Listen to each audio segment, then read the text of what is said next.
Boa noite, Deslize. meus irmãos. Boa noite, minhas irmãs. Nós estamos aqui na Sociedade de Estudos Espíritas Francisco de Assis. Hoje, dia 17 de novembro de 2025.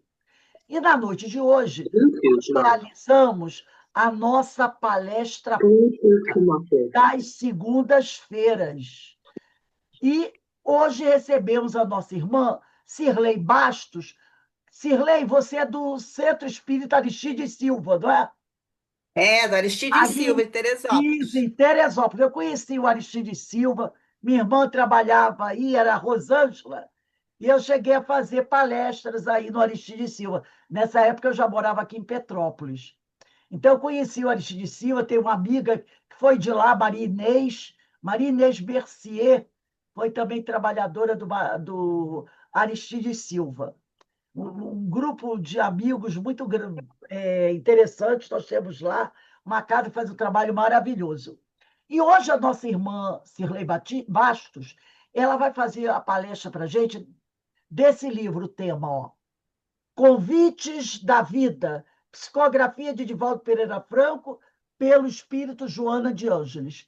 E o tema de hoje é o capítulo 6, Convite à Caridade. Mas antes de nós iniciarmos a nossa palestra, eu vou pedir para a nossa irmã Carmen Matos fazer a leitura de uma página e a prece.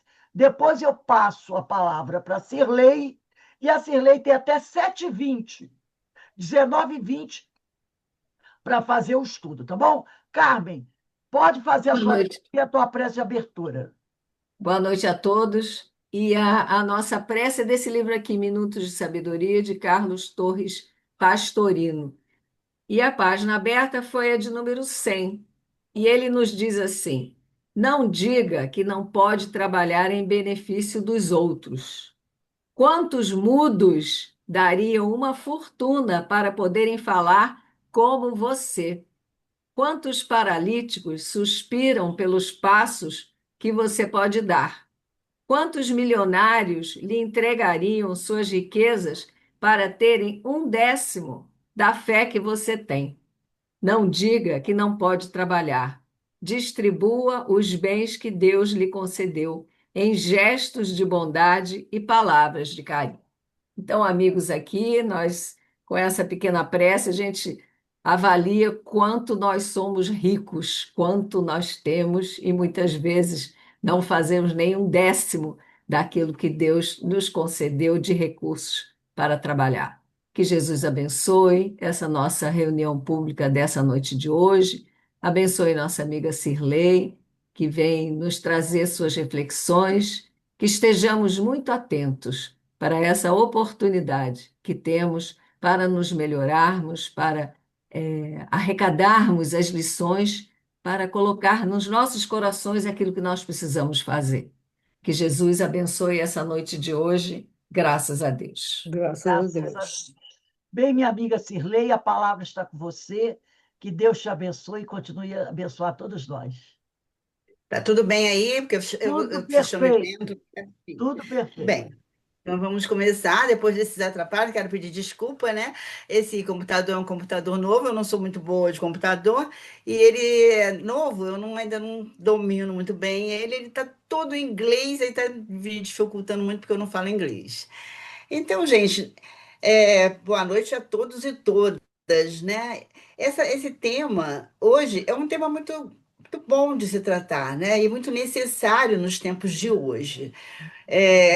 Com os convites, né, do qual a Joana fala, são assim muito necessários, porque as pessoas andam muito esquecidas das outras pessoas, né? E estão se fixando apenas na tecnologia, no impessoal e não no pessoal. Mas por isso até me chamou a atenção, né? Eu gostei muito de ler a respeito, de estar pensando a esse respeito. E ela começa assim falando, né? A Joana começa falando sobre, na introdução do livro, né? Quando ela faz a introdução da apresentação do livro, ela fala sobre que a vida é um sublime convite. E, na verdade, lendo mais sobre o assunto, a gente vê que ela está assim. parafraseando Sartre. Jean-Paul Sartre, um filósofo francês, né, que fala que a vida é feita de escolhas. E aí, mais tarde, ela vai dizer que a vida é feita de convites que são aceitos ou não, né? Então, na verdade, é a mesma afirmativa de Sartre, quando nos diz que a vida é feita de escolhas. A gente recebe convites da vida e escolhe se vai ou não aceitar aquele convite e ingressar naquela atividade, ou naquela dinâmica que nos foi oferecida. Então, é importante a gente pensar, né, o que que a gente faz da vida da gente, né? Porque hoje em dia também é um dos grandes problemas da humanidade é a falta de propósito, né? A falta de conhecimento, de saber qual é o propósito meu na vida. Essa falta de propósito faz com que as pessoas não entrem em depressão e não tenham um motivo, não tenham uma motivação para viver. Isso também não é bom, né? Então, ela diz aí para nós: onde estiveres, você se defrontará com esses convites. A todos os momentos você vai se defrontar com convites da vida. São as coisas que nos acontecem, que exigem uma participação nossa, seja através de uma opinião, da palavra, ou seja através da ação, né? Então, nós estamos sempre precisando fazer isso. E assim, pela vida. Ela cita aqui muitas pessoas que aceitaram convites bastante importantes e significativos. Aí ela fala de Aleijadinho, e outros autores também citam Aleijadinho, Irmã Dulce, Madre Teresa de Calcutá, Gandhi, né, Martin Luther King, que, na sua grande luta pela discriminação racial, tantos cientistas e tantos pacifistas, né, que também escolheram convites, aceitaram convites e dedicaram toda a sua vida a lutas, a ideais que lhe tomaram toda a vida deles, né? E essas pessoas, elas continuaram a vida continua a existir, a dinâmica da vida, das coisas que precisam ser encaminhadas na vida, passaram a existir a partir dessas decisões que eles tomaram de continuar participando, apesar, porque todas essas pessoas que a gente citou aqui tinham dificuldades para realizar, pelas suas realizações. E apesar disso, elas continuaram a trabalhar aquele ideal continuou a ser desenvolvido na humanidade. Ela também é interessante a gente falar do Bar, Eduardo Bar, né, dos Florais de Bar, que aos 21 anos ele ficou doente, né, ficou uma esclerose lateral amiotrófica, e ele continuou e teve assim a sua vida dada como muito curta, foi que não ia conseguir viver muito mais. E no entanto, ele criou os florais de Bach, porque aí ele resolveu morar num lugar, uma casa onde tinha um grande jardim, e estudando o jardim e as flores, ele foi escreveu e criou para nós os florais de Bach, né? Lembramos também o Hawking, cientista Hawking, que aos 17 anos teve poliomielite e também ficou depois muito acamado, né? E sem poder nem foi se paralisando e sem poder, né? Chegou a um ponto de não poder nem mexer com as mãos e até só com os olhos que ele mexia, ele que continuou no seu ideal. A gente está falando sobre isso aqui por quê? Porque a gente para entender, para trazer para o coração da gente essa força e essa coragem de não desistir das nossas lutas. A gente tem visto muito as pessoas sem ideal, como nós dissemos aqui. E no meio espírita mesmo, nós estamos também observando, e também nos defrontando com uma certa dificuldade das pessoas se empenharem, integrarem, se entregarem às tarefas dentro da doutrina, as tarefas necessárias para a continuidade do trabalho junto à humanidade, né? Porque a doutrina espírita ela tem uma tarefa, né? De melhorar o mundo através do melhoramento do homem. Mas se você desiste disso, se você passa a achar que não vai ter jeito mesmo, nada melhora, aí a gente não vai conseguir avançar nisso aí.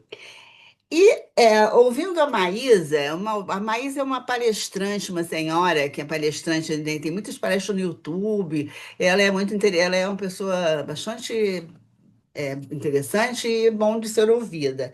E ela fez umas citações que eu achei interessante trazer para nós.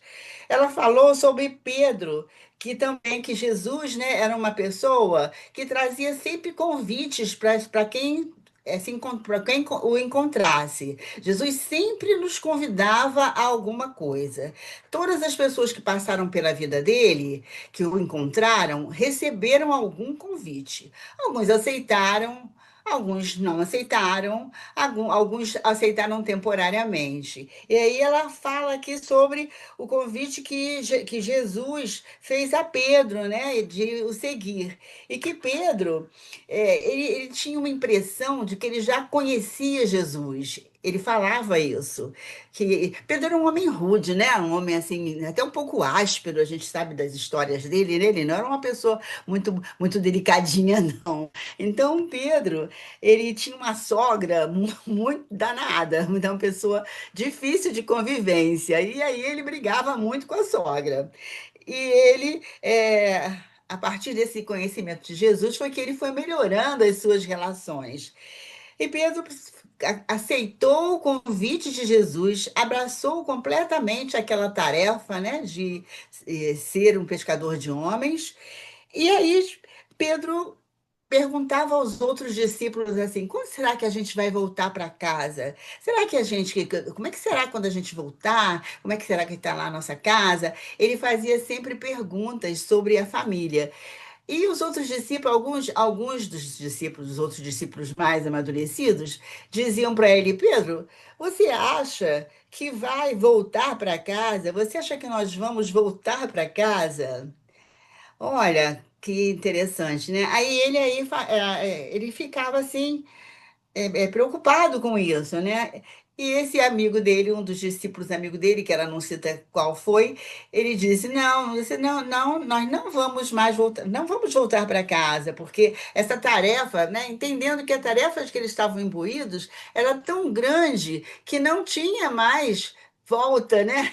A integração, a forma como eles estavam empenhados naquele trabalho, não ia permitir que eles deixassem em algum momento aquele trabalho. Então, Pedro viu que aquele convite, que muitas vezes o convite de Jesus para nós, na maioria das vezes, e quando nós despertamos, ele é para sempre. Então, os convites que nós recebemos de Jesus, e todos nós recebemos, são é, dados para nós para sempre. Muitas vezes nós desistimos, mas, na verdade, a expectativa é que nós, ao integrarmos a vinha do Senhor, o trabalho na vinha do Senhor, nós lá permaneçamos para sempre, porque a tarefa dele junto à humanidade é assim, perene, né? Para sempre.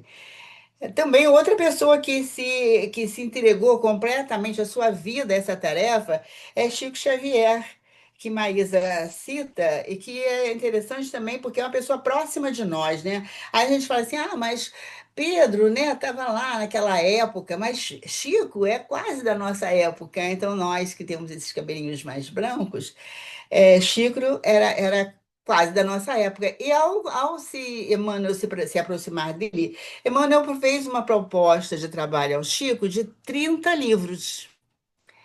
E Chico, tudo bem, né, aceitou a de 30 livros. Terminada aquela etapa, ele quis mais 30. E aí foi aumentando esse número até que um dia ele falou: Chico, a sua vida não te pertence mais. Agora eu estou dizendo que a sua vida vai ser dedicada à produção desses livros, dos livros que te levarão nova para a humanidade. Então, olha como se foi ampliando a proposta, e assim é na vida da gente, né? Quantas vezes a gente chega a um trabalho ainda assim, não sei se eu vou me dar bem nesse trabalho, não sei se vou conseguir, e a gente, quando a gente abraça e quando a gente dá o nosso coração para aquele trabalho, ele vai se ampliando, e mais ainda, Jesus nos confia, né? A perseverança que nós demonstramos vai fazer com que ele nos confie mais fortemente a nossa participação naquele trabalho, e nós vemos que depois a sua vida passa a ser aquele trabalho. Onde quer que você esteja, você está sempre maquinando coisas que você pode fazer, coisas que você pode dizer. Quem faz palestra aqui pode falar que você às vezes está lá no lugar e você está pensando.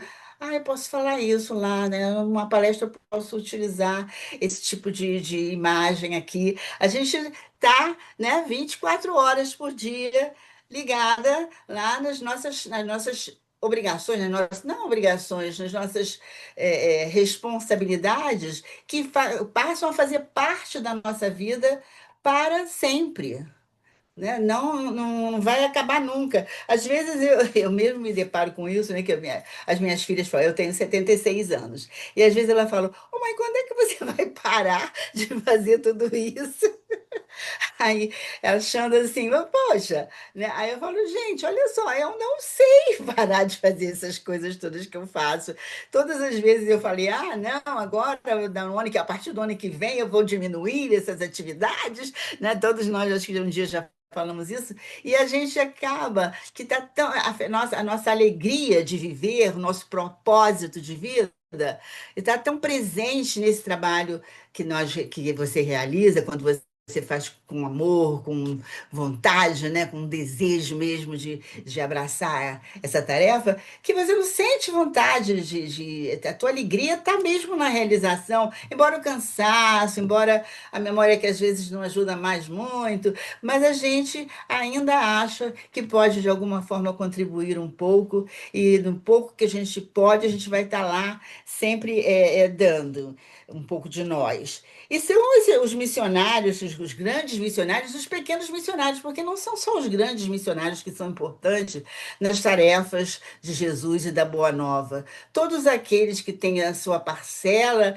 de contribuição, até que distribuem um cafezinho, que varre uma sala, eles são também missionários para a realização, para o êxito, né, e a boa realização daquelas afazeres ali, daquelas tarefas que estão ali sendo feitas. E o grande tarefeiro e o grande convidado foi Jesus, né, gente? Que também aceitou a tarefa, né? Jesus aceitou a tarefa de estar à frente, né, da organização, da criação, né, do nosso planeta, com com a vinda de todos os habitantes para cá e para o encaminhamento de toda essa humanidade para a sua evolução, para o seu desenvolvimento. Olha que tarefa grandiosa, né? Que ele abraçou com um desejo muito forte, muito bom. Então, a Joana, ela especificamente no capítulo 6, que é o que nós estamos abordando, ela falava sempre, ela fala no convite à caridade. Eu estou procurando aqui, vocês me desculpem, que eu fiquei nessa coisa aqui, e bolei um pouquinho aqui. E aí, na mensagem, no capítulo que foi indicado para nosso estudo de hoje, que se chama Convite à Caridade, ela diz, assim, ela começa com Mateus, dizendo assim, filho, vai hoje trabalhar na minha vinha, né? Um convite mais para o trabalho. Então, ela está aqui, ela está incentivando, está-nos especificamente ao trabalho de caridade junto aos enfermos, a todos aos enfermos, e aí ela vai citando aqui os companheiros que você encontra pela estrada que tem as suas mazelas físicas, né? E às vezes também emocionais, e do quanto é difícil, às vezes, você conseguir trabalhar, conseguir exercer essa chamada caridade junto a esses irmãos adoecidos.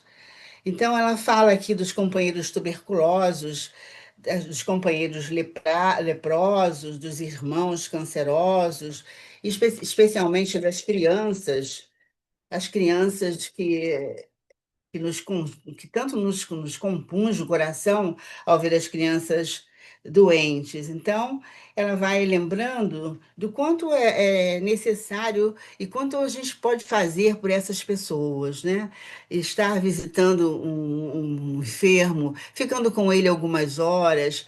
E as famílias, e cada vez mais a gente observa, né, que as famílias se distanciando um pouco do cuidado de seus doentes, se distanciando um pouco, não se distanciando muito, por conta dos seus próprios afazeres. A gente até compreende, em parte, os afazeres das pessoas do mundo moderno, que todos trabalham fora e que não têm mais um tempo livre, né, para essa livre ou específico para esses cuidados com a família, fazem com que é, isso não seja feito.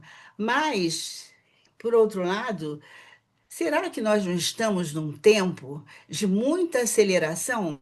Será que nós não estamos acelerando mais do que o necessário? Na verdade, nós estamos assim, o mal do século, né? Nós estamos com a ansiedade como sendo o mal do século, é a depressão. Mas a ansiedade hoje, eu acho que assim, tem 10 pessoas, 9 são pessoas ansiosas, por conta do ritmo de vida moderno.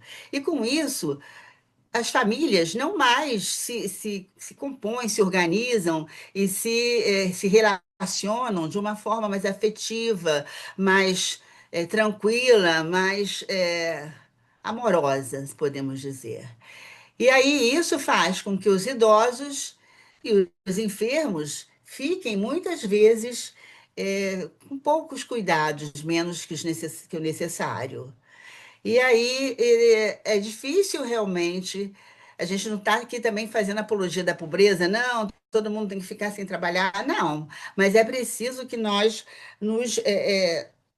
ao termos saúde, né, temos esse benefício da saúde, nos entendamos o quanto é necessário que nós possamos dedicar um pouco mais do nosso tempo a essas pessoas que precisam de ajuda para fazer as coisas mínimas da sua vida diária, né? Eu tenho um caso muito interessante de uma amiga da minha mãe que ela tinha 2 filhos. Tinha um problema reumático, uma, uma doença degenerativa, e ela precisava, progressivamente, foi precisando de mais e mais ajuda.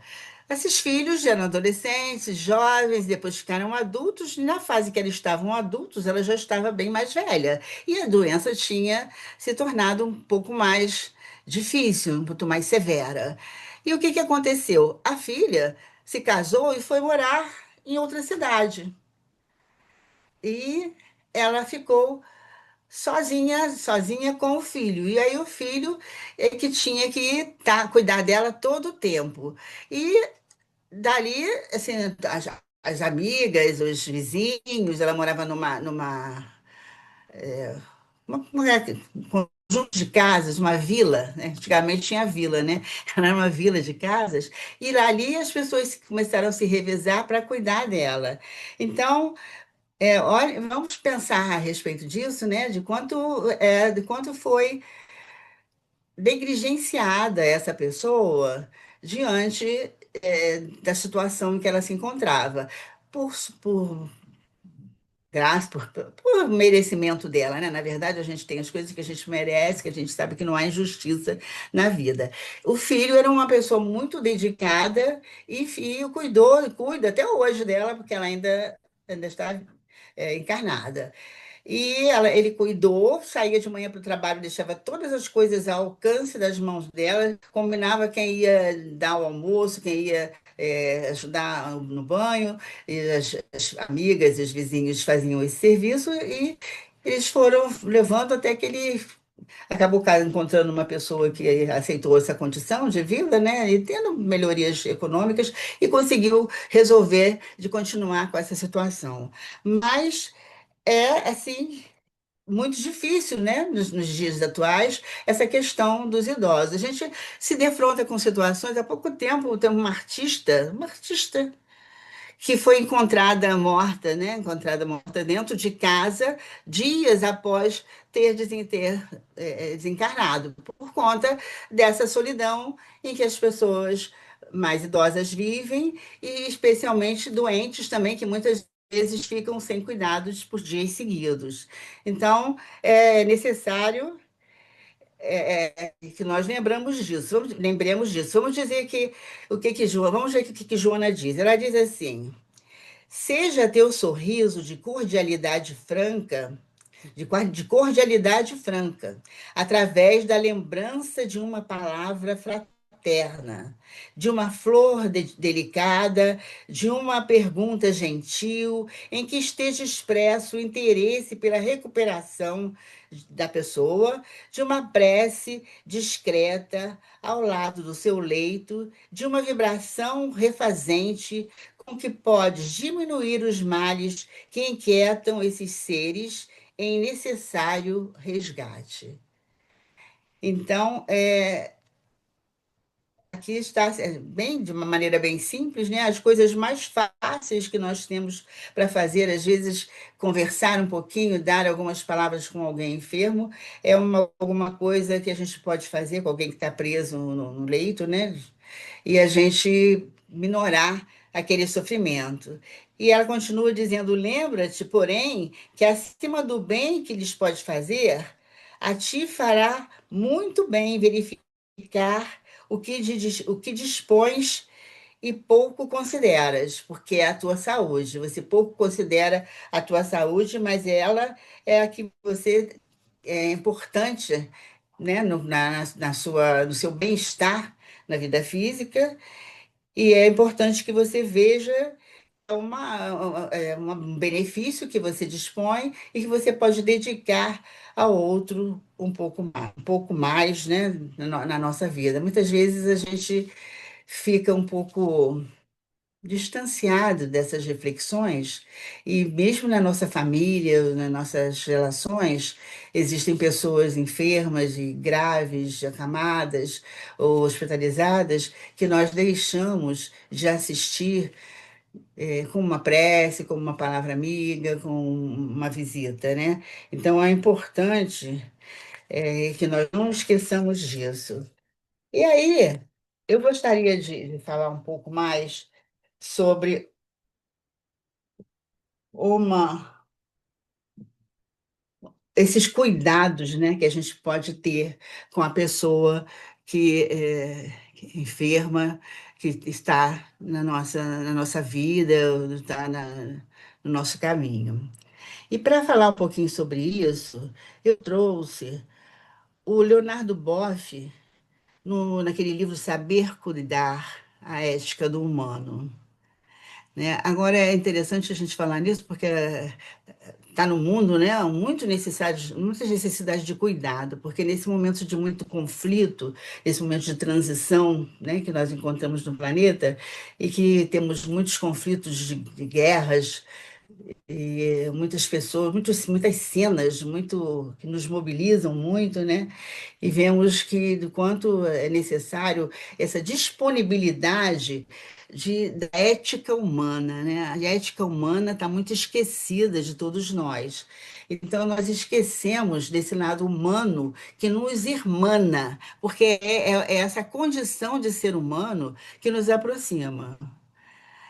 Então, é importante que a gente se lembre disso. E o Leonardo Boff é essa pessoa que tem essa sensibilidade para falar de cuidado de uma forma que eu acho bastante interessante para nós despertarmos. E ele fala que essa falta de cuidado é o estigma do nosso tempo, o abandono e a alienação social e cultural, né? É isso que nós vivemos. Nós sabemos que a humanidade, né, anda muito divorciada, como nós iniciamos aqui a nossa fala, anda muito divorciada dos seus semelhantes.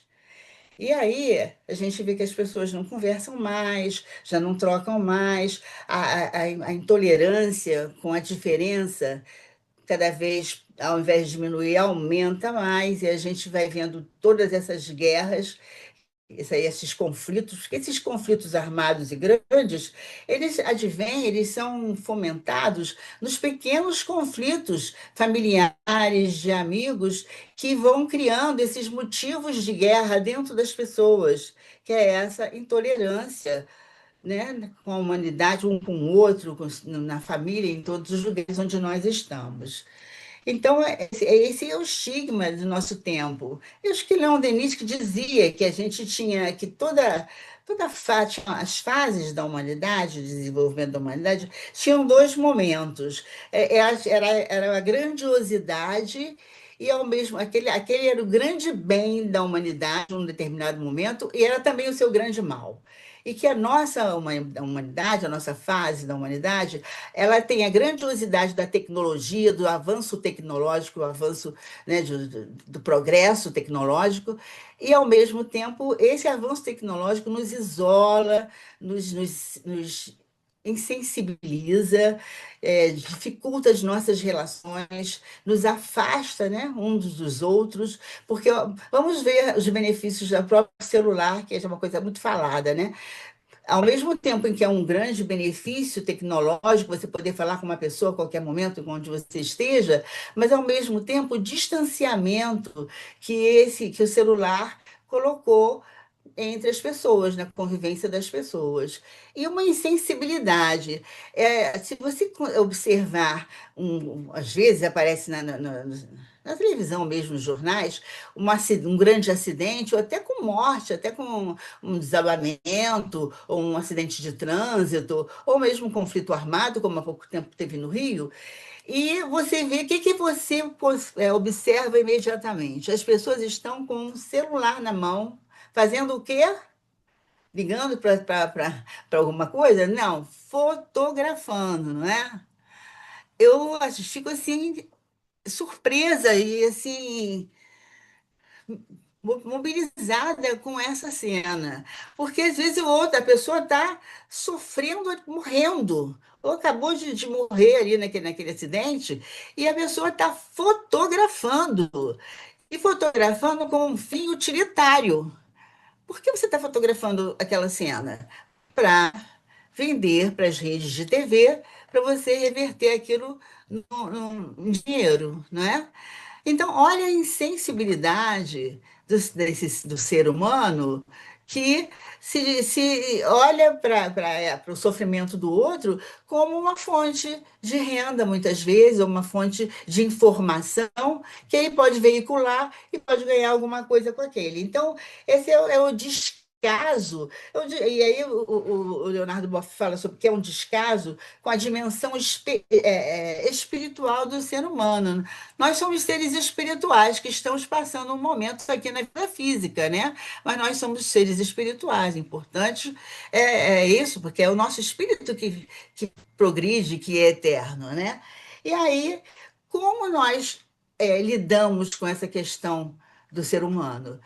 Esquecidos daquela dimensão espiritual que permanece e que permanecerá, esquecidos da sensibilidade, esquecidos que aquelas pessoas que estão ali sofrendo aquele acidente, que sofreram aquele acidente, ou passaram por aquela situação difícil, eles têm familiares que amam aquelas pessoas e que precisam ser respeitados na sua dor. E aí isso fica muito esquecido e distanciado da sensibilidade, do coração, do sentimento, né? Daqueles que estão ali, que deveriam socorrer.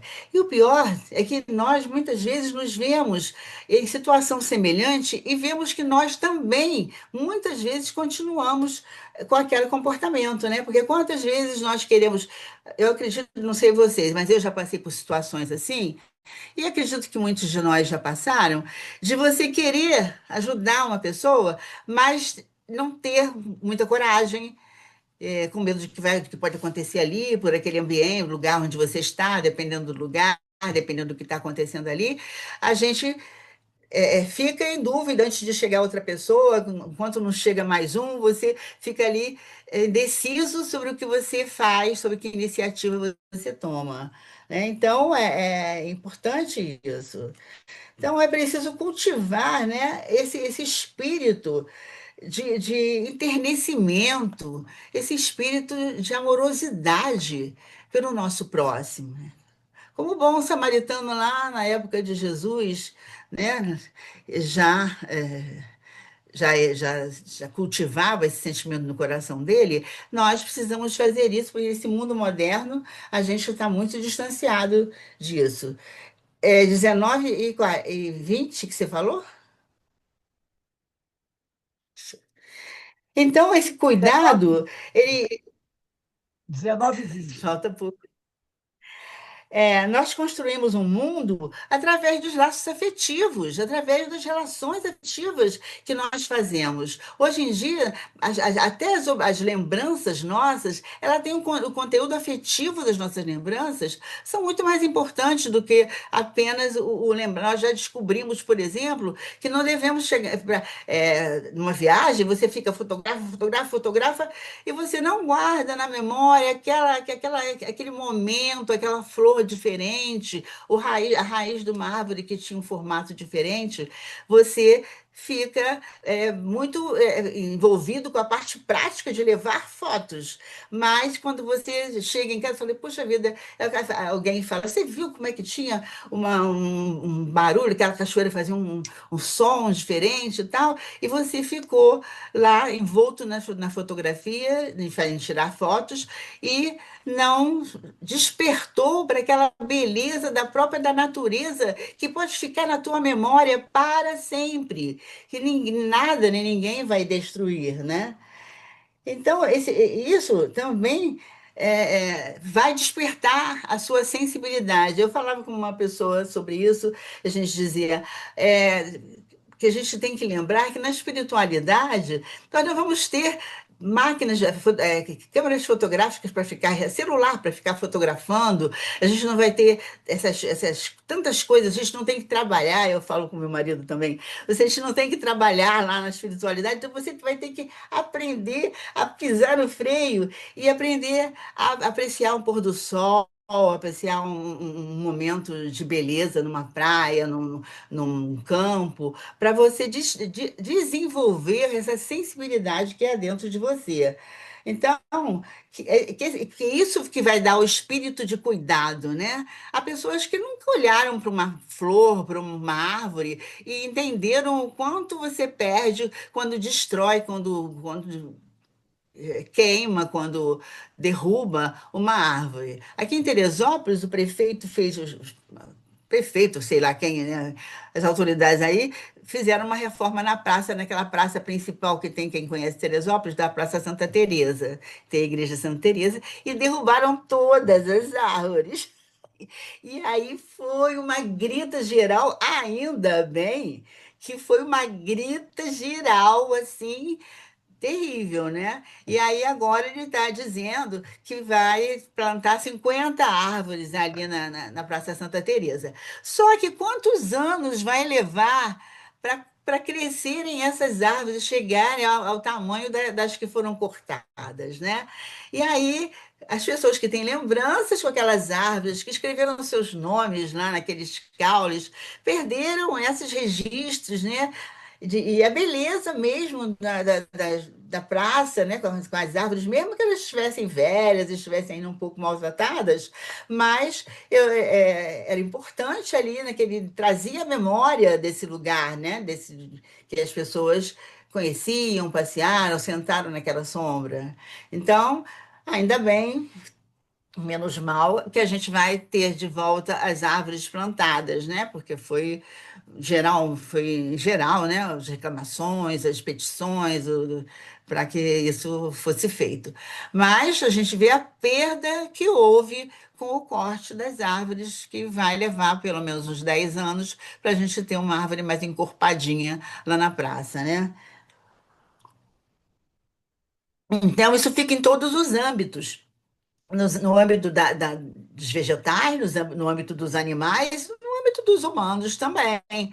Essa destruição, essa falta de sensibilidade, essa falta de compreensão do que tá vivo, que você está matando o que está vivo, né? Então, esse cuidar, ele diz assim: cuidar é mais que um ato, é uma atitude.